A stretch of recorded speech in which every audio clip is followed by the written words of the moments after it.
Moto Festival 2023, oggi parliamo di moto sportive, un argomento bello interessante perché si parla di emozioni, si parla di prestazioni e lo facciamo con un ospite di riguardo, lo facciamo con Andrea Silva, PR e Communication Manager Motorra di BMW Italia. Ciao Andrea. Ciao.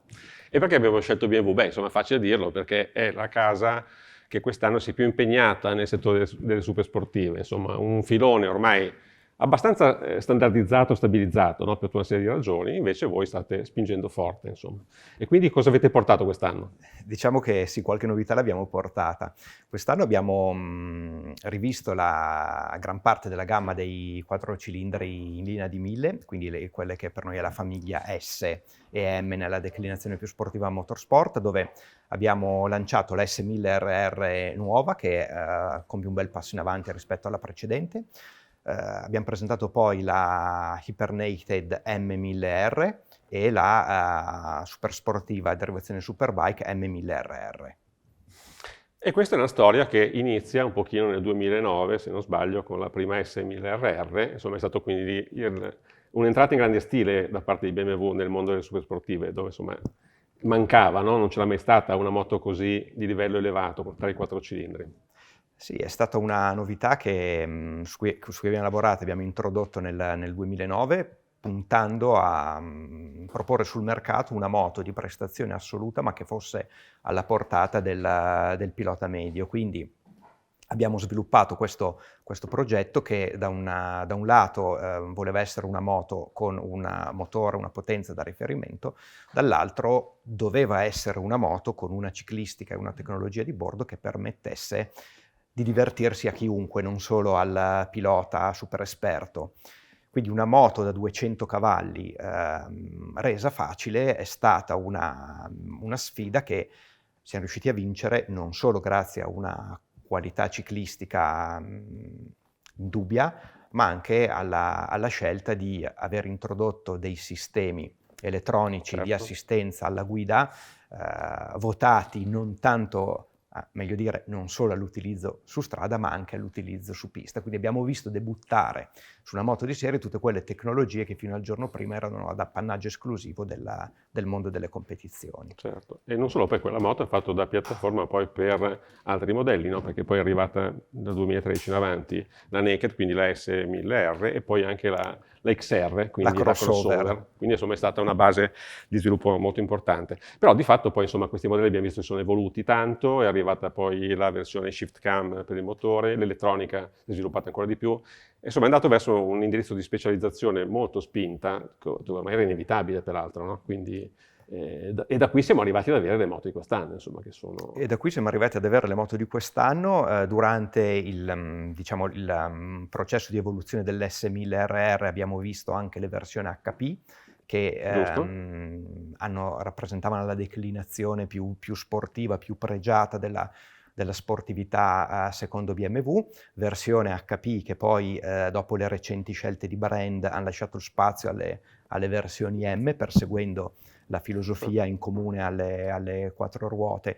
Quindi la S1000RR è stata una moto la cui piattaforma ha permesso di crescere la famiglia, quindi appunto andando a spaziare sulle Super Naked e sulle crossover, e siamo arrivati alla moto dei giorni nostri, dove abbiamo visto il primo salto tecnologico con i Model Year 2019, dove la moto è stata rivista nel telaio e nel motore, in cui è stata introdotta appunto la fasatura variabile, e poi siamo arrivati a oggi, alla presentazione di questi 3 nuovi modelli di cui stiamo parlando. Ecco, e questa strategia così è stata nuova per BMW nel 2009, quindi di affacciarsi nel mondo delle super sportive da altre prestazioni legate alla pista, quindi voleva dire affacciarsi così anche a un pubblico nuovo, non tradizionalmente BMW, voleva dire sfidare anche i concorrenti più alte, diciamo più abili nel mondo del motorsport con un prodotto di alto livello. Per cui da lì c'è stata però anche una partecipazione alle competizioni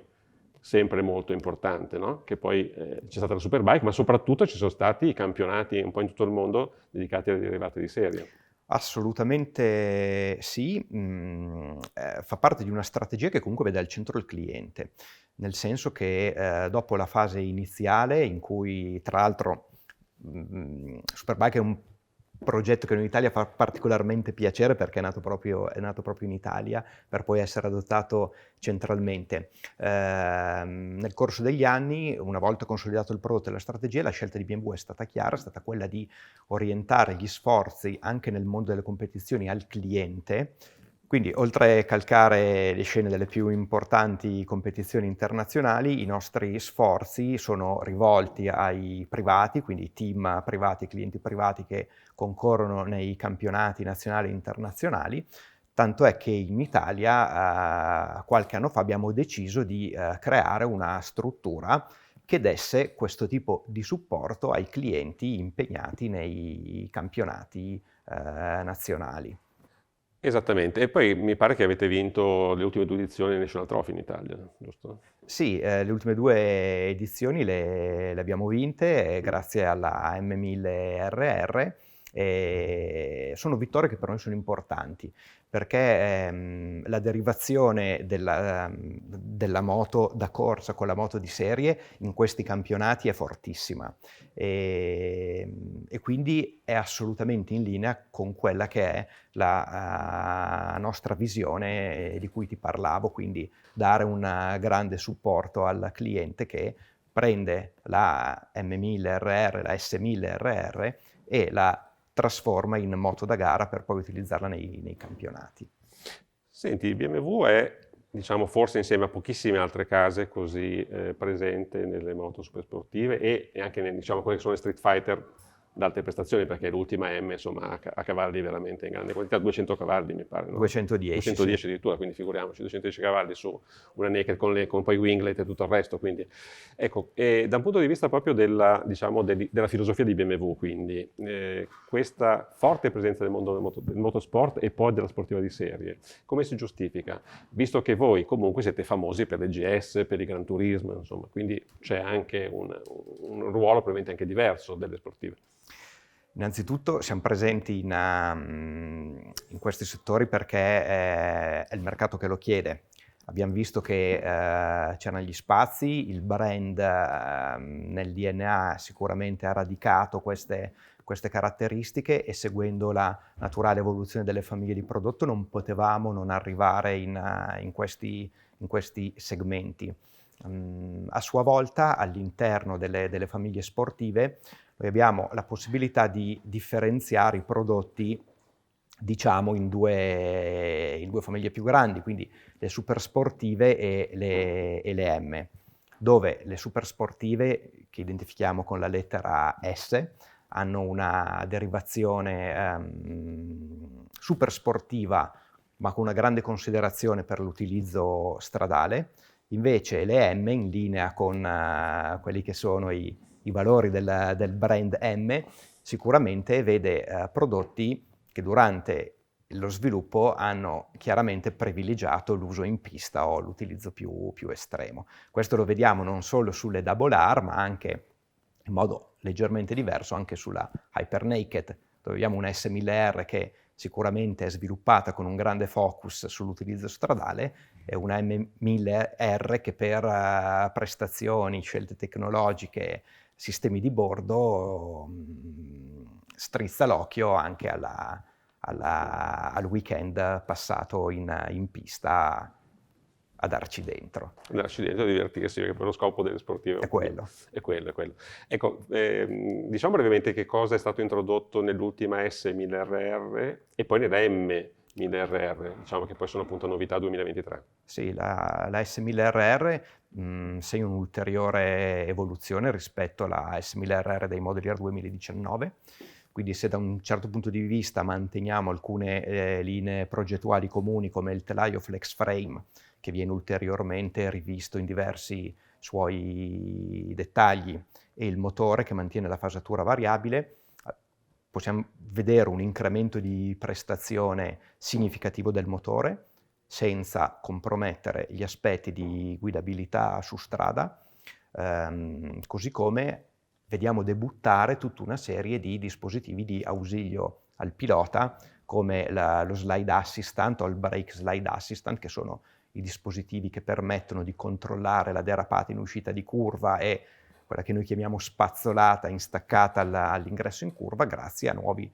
dispositivi elettronici, nuovi sensori. Nuova sensoristica sull'avantreno, che quindi è sì. una cosa sia abbastanza innovativa anche quella, insomma, che misura l'angolo di sterzo. L'angolo di sterzo, sì. E poi comunque c'è stato un incremento anche di potenza, comunque anche il motore ha avuto... C'è stato un incremento di potenza, andiamo a guadagnare circa 3 cavalli a 13.750 giri,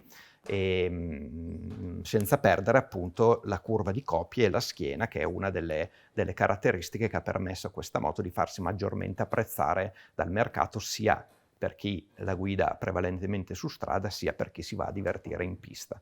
E quindi parliamo di 210 cavalli e di 175 kg di peso a secco, insomma, che è un risultato straordinario se pensiamo a tutte le cose che poi devono essere montate su questa moto, anche per rispettare la normativa Euro 5, insomma. Che certo, che non è banale, qualche vincolo lo esatto. impone. E questo giustifica anche i costi poi alla fine, perché insomma diciamo che la sofisticazione di queste moto è molto elevata e tra l'altro la funzione poi delle supersportive è quella, credo, anche di sperimentare tecnologie che riguardano sia i motori che la parte elettronica. Sì, essere trainante dal punto di vista tecnologico, sicuramente l'opportunità per sviluppare determinati sistemi che poi possono essere in comune anche con le moto turistiche. Quindi c'è un discorso appunto di immagine, ma anche poi una ricaduta tecnologica importante che riguarda anche i modelli più semplici e più economici alla fine. Sì, assolutamente sì.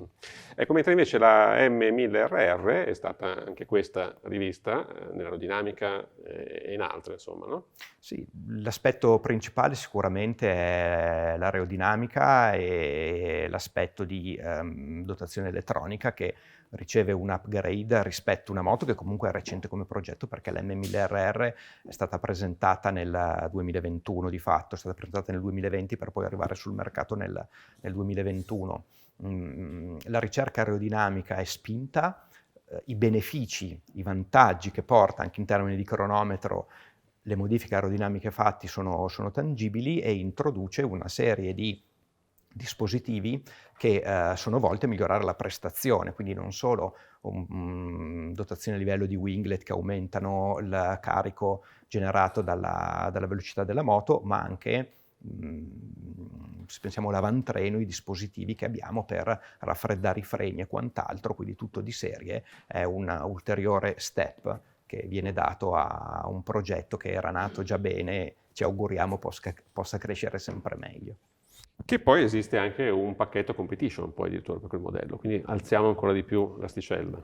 Sì, chi vuole equipaggiarla con quasi ogni possibilità che abbiamo a listino può ricorrere al pacchetto competition, che permette di completare la moto con una serie di dispositivi e accessori fortemente votati all'uso in pista, quindi oltre una colorazione particolare, quindi con base nera, è possibile avere tutti quegli accessori, quei dispositivi che durante l'uso in pista permettono di massimizzare la prestazione.